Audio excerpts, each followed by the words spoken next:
இல்ல யார் லீமா ரோஸ்னா தெரியுதா? லீமா ரோஸ் நம்ம ஒரு லாட்ரி மார்ட்டினுடைய துணைவியார், ஆதவ் அர்ஜுன் ரெட்டியோடைய மாமியார், அவங்க அவங்க எல்லாம் சேர்ந்து கூடி பேசிக்கிட்டு இருக்கையில இங்க திருமாவளவன் கொண்டு போய் ஆதரவு கொடுத்து இப்படி ஒரு நிலை ஏற்பட்டிருக்கு.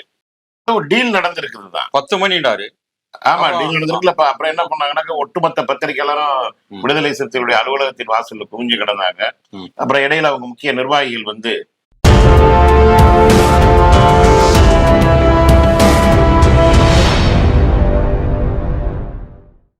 சிறகின் உறவுகளுக்கு மாலை வணக்கம் ஐயா.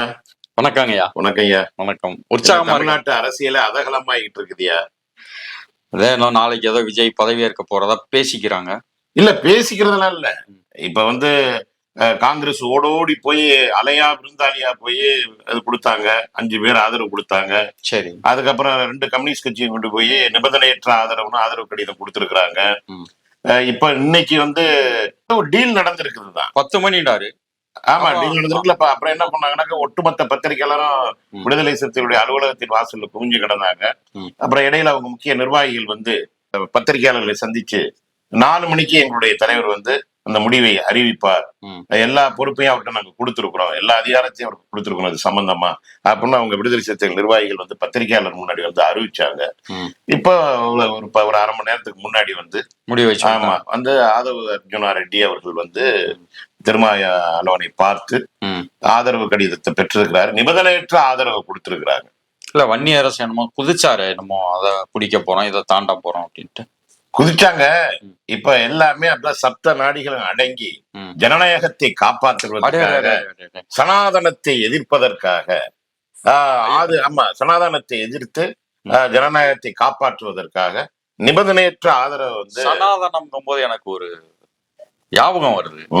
இந்த அண்ணன் திருமாவளவன் ஒருக்கா விஜய பத்தி சொன்னாரு. உங்களுக்கு வச்சிருக்கீங்களா? பாருங்களேன், பாருங்க போடுறேன். யார் பெற்றெடுத்த பிள்ளையா?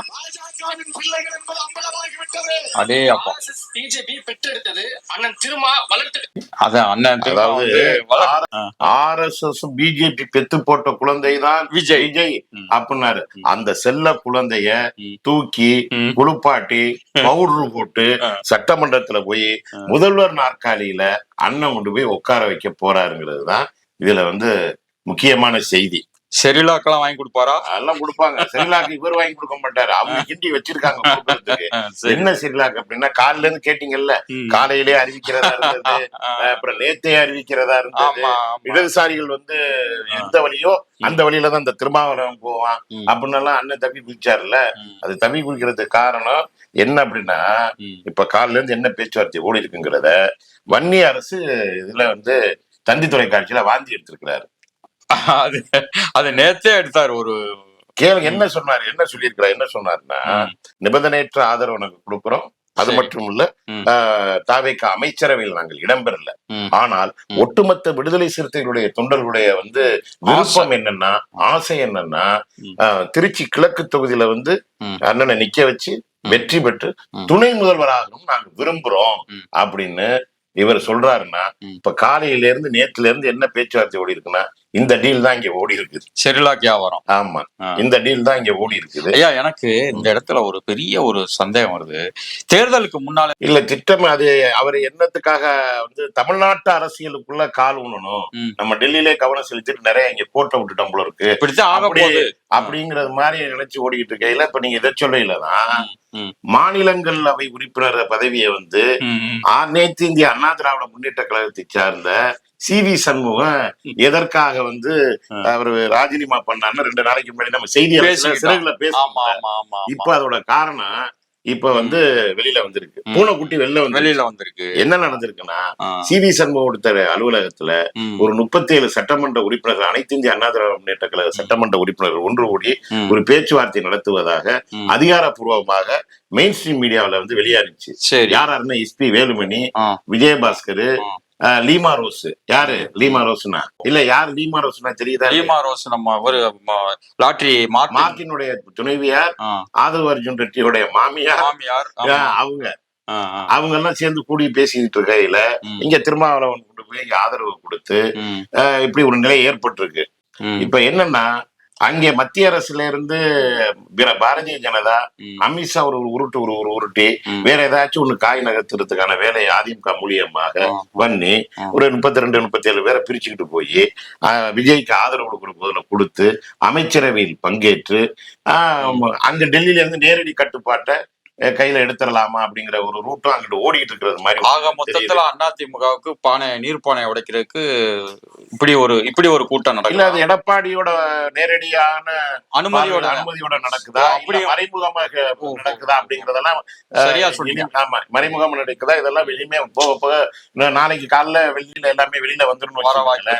அப்புறம் உங்க நெருங்கிய நண்பர் இந்திய முஸ்லீம் லீக் தலைவர் நாதன் மொய்தீன் அவரும் நிபந்தனையற்ற ஆதரவு கடிதம் கொடுத்திருக்காருயா. போயிட்டாரா? இப்ப டெஃபினெட்லி போகாம எங்க போயிட்டாரான்னு கேக்குறீங்க. தாவேகாவுக்கு போயிருக்காரு. நீங்க வேற தாவேகா ஆதரவுக்கு விவரமா சொல்லுங்கயா. நடிகர் விஜய்க்கு ஆதரவு கொடுப்பதற்கு நிபந்தனையற்ற ஆதரவு கொடுத்திருக்கிறாரு. போய் என்னமோ எங்க தளபதி சொன்னாத்தேன் அப்படின்னாரு. இப்ப இந்த தளபதி இவரச்சேன்னு சொன்னாரோ மறைமுகமா இந்த தளபதியா அந்த தளபதியா புரிஞ்சுக்க தெரியல.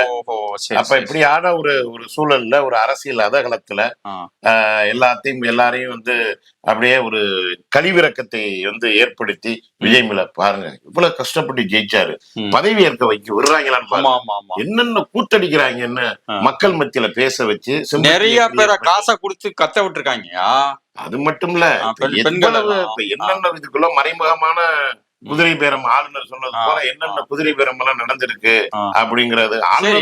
ஆளுநருக்கு கவலை என்னன்னா அவரு ஜண்டா அமித்ஷாவுடைய முதலு கட்டுப்பாட்டுல போகாம அவங்க ஒரு திட்டம் போட்டு வச்சிருக்கல, இங்கிட்டு ஒரு திட்டம் தனியா நடந்துகிட்டு இருக்கு அப்படிங்கறதுல அவருக்கு ஒரு வருத்தம் இருக்குது. இருந்தாலும் இந்த திட்டத்தை எல்லாம் முறியடிச்சு அவங்க நேரடியா அவர் கையில அடுத்து என்னென்ன பண்ண போறாங்கன்னு நம்ம காத்திருந்து பார்க்கணும். ஆளுநரை பொறுத்த வரைக்கும் ஜண்டா சொல்றதையும் கேட்க போறாரு. நீ என்னதான் 118 138 கொண்டு போனாலும் அவன் ஜண்டா என்ன சொல்றாரோ அதைத்தான் அவர் சொல்ல போறாரு. அப்படிங்கும்போது ஒரு சின்ன கேள்வி வருது.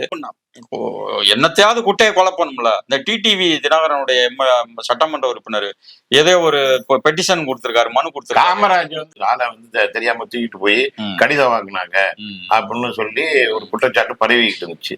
இப்ப காலையில ஒரு பத்திரிகையாளர் கூப்பிட்டு கொண்டு வச்சு ஏஐ தொழில்நுட்பத்தின் மூலியமாக நாங்க அவங்களே ஒரு கடிதத்தை தயார் பண்ணி காமராஜ் கொடுத்தது மாதிரி அவர் ஆதரவு கொடுத்த கடிதத்தை ஆளுநருக்கு வாட்ஸ்அப் அனுப்பிச்சிருக்கிறாங்க. சரி, அப்ப இது அப்ப நகல் எங்க, இது அவங்க அனுப்புனாங்கன்னா அசல் எங்க, ஒரிஜினல் எங்க அப்படின்னு பத்திரிகையாளர்கள் நீங்க கேளுங்க.